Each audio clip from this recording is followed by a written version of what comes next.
Everyone loves to laugh at Paulie walnuts. The superstition, the paranoia, the melodrama. He's the comic relief of the Sopranos, right? So when he discovers that the woman who raised him isn't his mother, and that his entire identity was stitched together out of lies, most viewers shrug and say he overreacted. But here's the real question. Did everyone get Paulie's breakdown completely wrong? Because what looks like an over-the-top tantrum is actually one of the most brutally realistic moments in the entire series. This wasn't mob theatrics.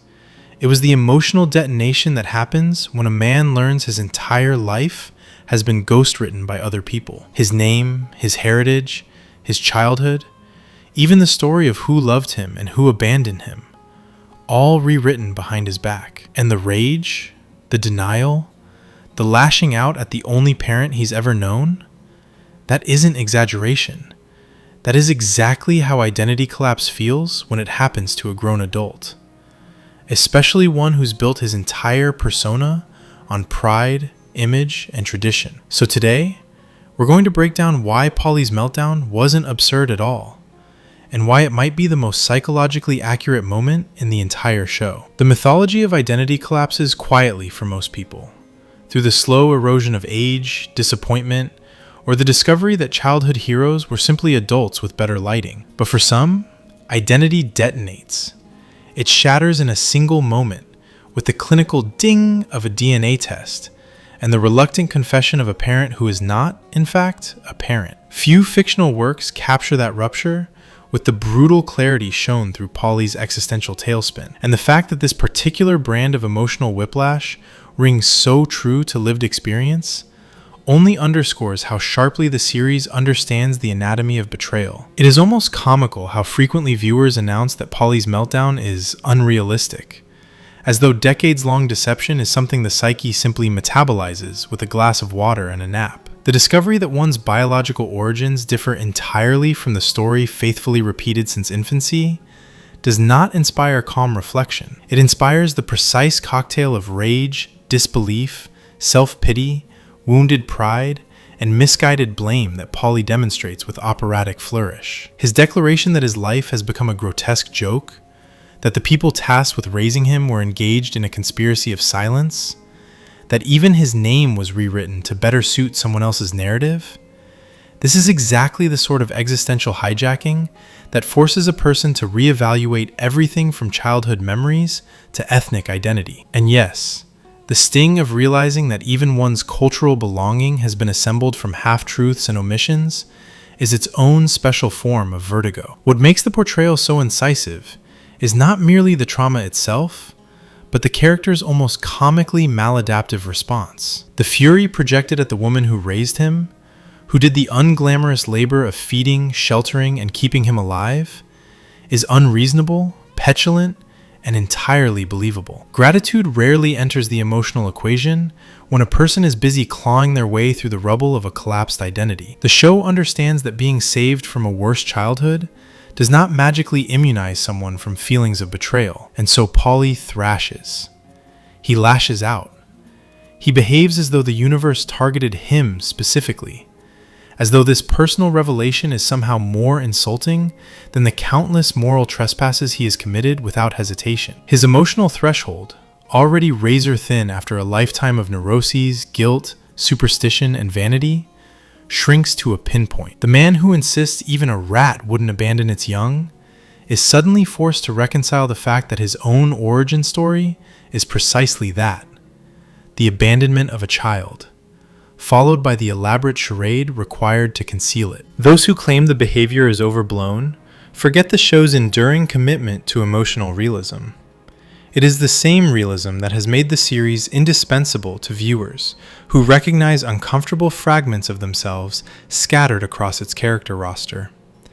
Many have quietly acknowledged that watching these characters unravel with such familiar dysfunction served as a belated push toward therapy, or, at minimum, toward the sobering realization that generational trauma does not dissolve on its own. The show's acidic humor, its unflinching exposure of parental failures, its insistence that families continue their journey long after depositing their children into adulthood, All these elements resonate deeply with audiences who have endured their own version of an unreliable childhood narrator. The series has earned its longevity precisely because it understands that emotional chaos, not gunplay, is what binds these characters to reality. Their hypocrisy, their selfishness, their impulsive cruelty, and their fragile pride mirror real human flaws in exaggerated but recognizable form. And in that mirroring, many have found an unexpected path toward clarity.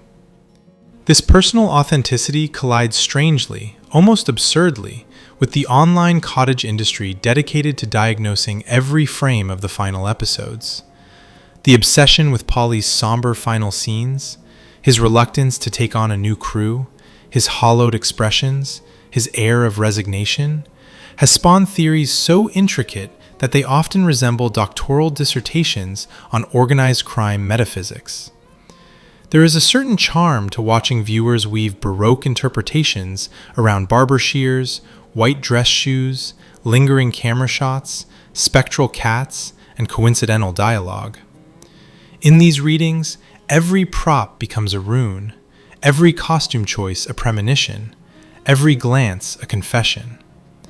Some insist that New York delivered an unspoken ultimatum and that Paulie accepted his role as collaborator out of pragmatic self-preservation.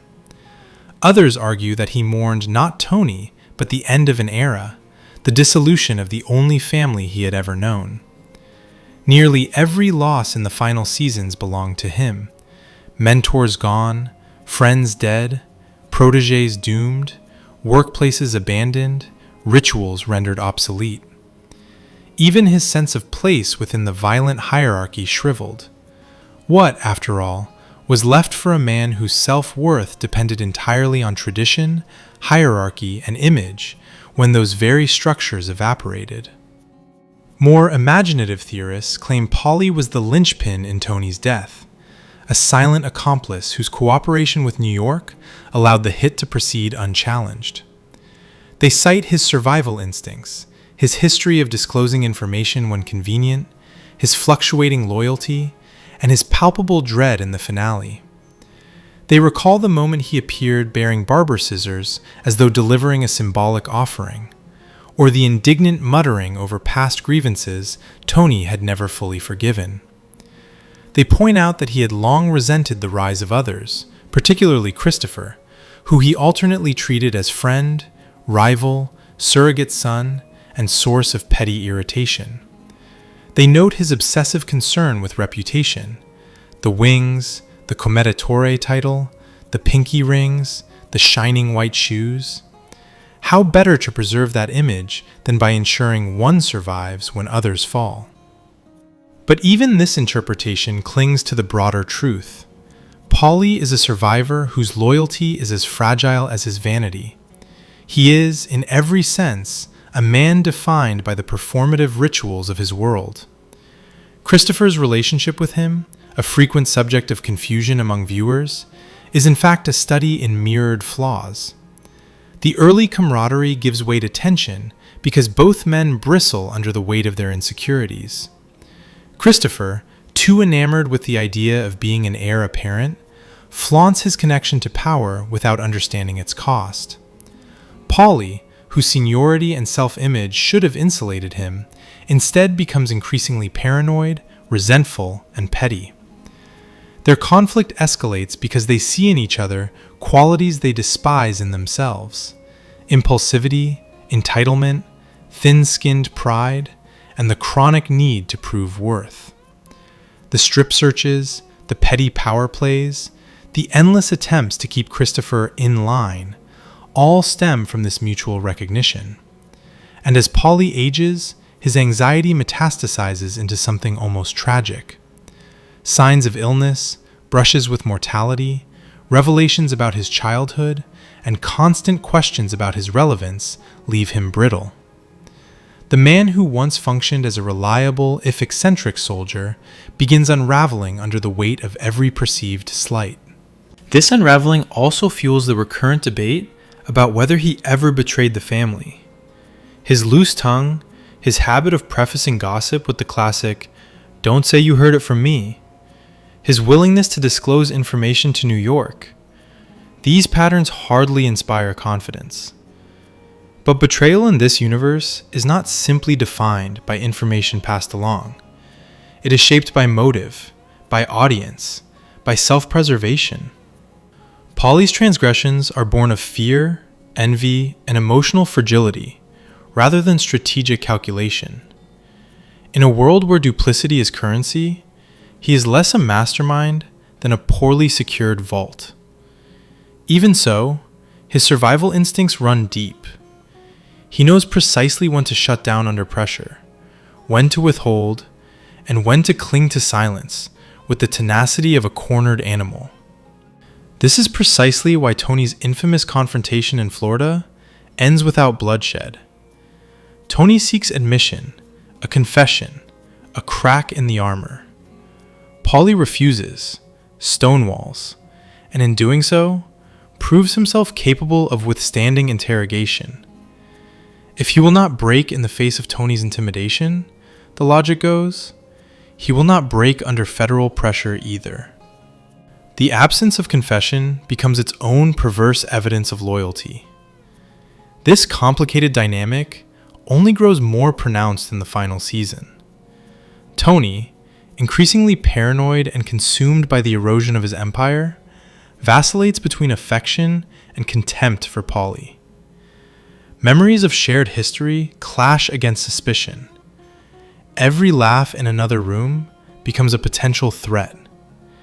Every story about the past becomes a reminder of dead father figures, frayed alliances, and unresolved guilt. Some argue Tony ultimately spares Paulie out of sentimentality or exhaustion. Others believe he recognizes the tactical risk of attempting to eliminate a seasoned killer who might retaliate or defend himself with desperate force. A more nuanced interpretation suggests that Tony simply cannot summon the certainty required to justify the act. Without confession, the killing becomes a gamble. And in a world shrinking rapidly around him, Tony can no longer afford risks that might backfire spectacularly. The debates continue, spiraling outward into increasingly theatrical hypotheticals. Some imagine New York issuing quiet instructions. Others envision intricate plots involving Patsy Parisi with his long memory and deep resentments. There are theories invoking the brother of a disgraced soldier, theories tying early season murders to the finale through symbolic jackets and diner seats, theories tracing prophetic meaning in cats, ghosts, shoelaces, and montage sequencing. Each interpretation competes for supremacy, armed with screenshots, timestamps, and monologues dissected like sacred texts. But what these elaborate constructions reveal is less a definitive answer and more the depth of the show's psychological richness. The ambiguity is deliberate. The clues are suggestive rather than conclusive. The series endures precisely because it refuses to hand out tidy solutions. And yet, amid this labyrinth of speculation, one fundamental truth about Paulie emerges unmistakably. He is a man defined not by lineage, loyalty, or legacy, but by the precarious architecture of self-image. The revelation that his mother is not his mother, that his place in the world rests on a lie, destabilizes him because the illusion of control is the only thing he has ever possessed.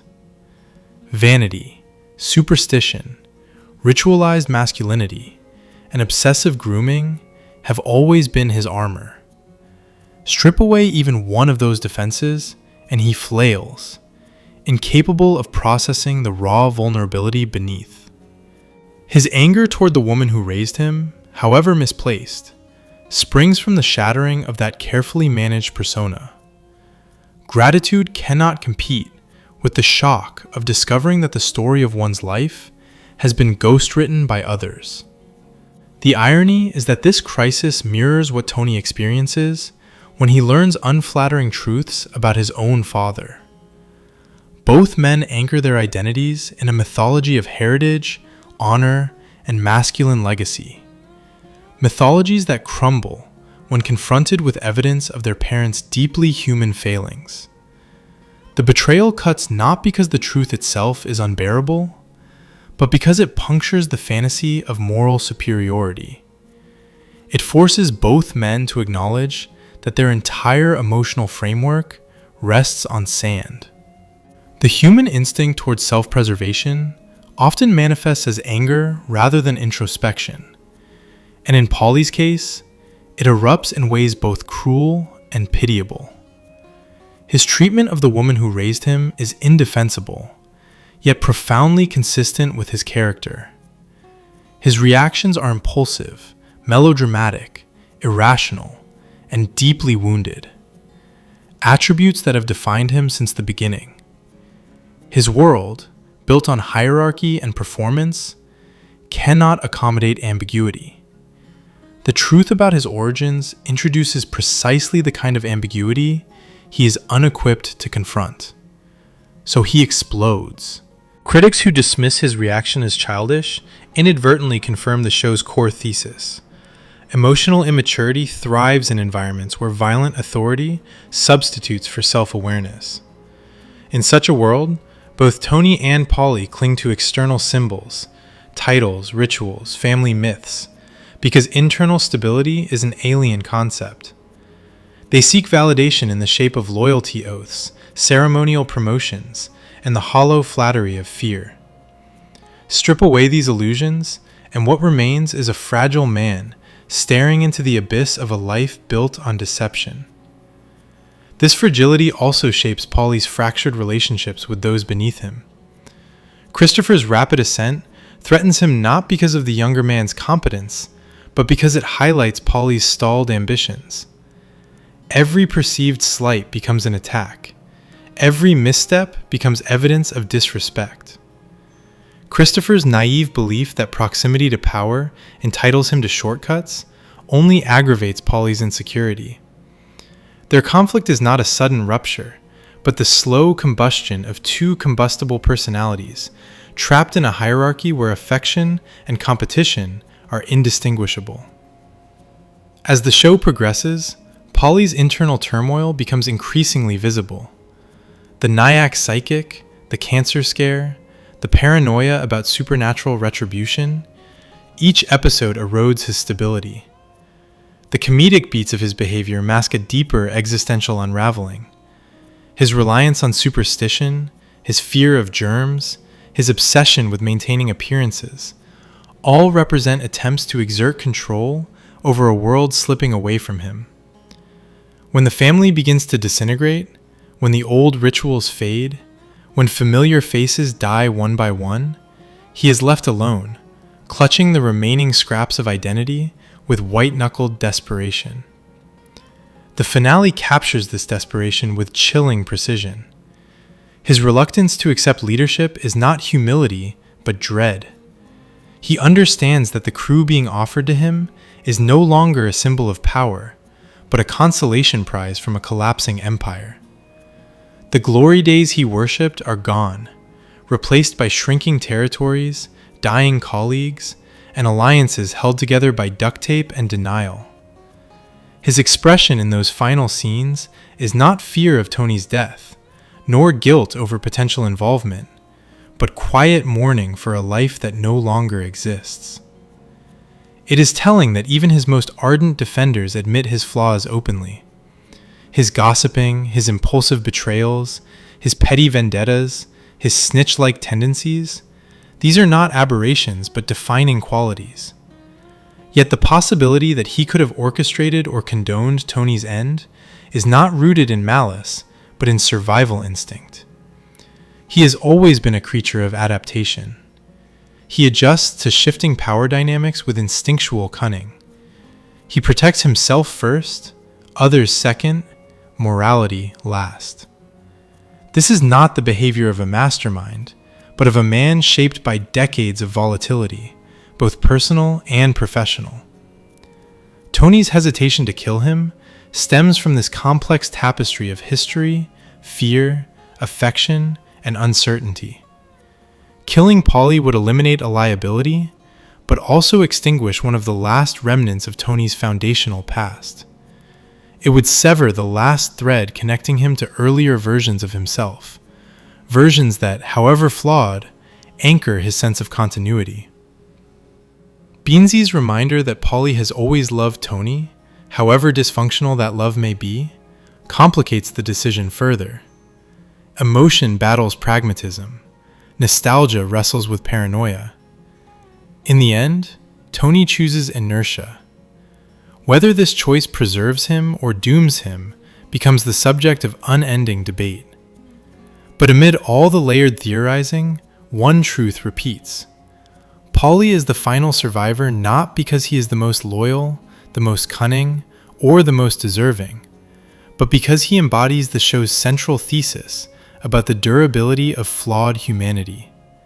He adapts, compromises, misbehaves, recoils, survives. He is both ridiculous and tragic, petty and sympathetic. His life oscillates between farce and catastrophe with disorienting speed. And when the dust settles, he remains standing, not triumphant, merely present. The brilliance of the show lies in its refusal to sanitize this complexity. It refuses to present its characters as allegories or archetypes. It allows them to be messy, contradictory, emotionally stunted, and painfully real. It understands that betrayal is not always a calculated act. Sometimes it is a reflex born of fear or confusion. It acknowledges that parents can love deeply while still inflicting irreversible wounds. It recognizes that identity is not fixed, but fragile, vulnerable to the slightest disturbance. The resonance of Paulie's emotional collapse proves that even within the heightened operatics of organized crime drama, the most profound crises are internal. Guns, rivalries, and territorial disputes may shape the plot, but it is the implosion of personal mythology, the discovery that one's life script has been falsified, that delivers the deepest cuts. And for those who have lived through similar upheavals, the show's honesty becomes more than entertainment. It becomes recognition. In capturing the moment when a man realizes his entire life story has been subject to quiet revision, the series demonstrates a psychological acuity few dramas ever approach. It exposes the primal terror of losing one's narrative. It shows how identity, once fractured, can spiral into paranoia, resentment, and misdirected rage. And it does so with the unflinching humor and melancholy that define its legacy.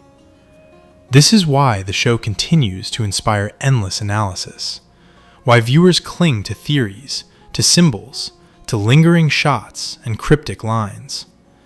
It understands the human desire to find meaning in chaos, to assemble patterns where none exist, to impose narrative order on lives that refuse to conform. It reflects back the same compulsions that drive its characters, compulsions to interpret, to justify, to mythologize. And in doing so, it remains one of the few works that can mirror both the absurdity and the tragedy of human identity with such unwavering precision. Subscribe.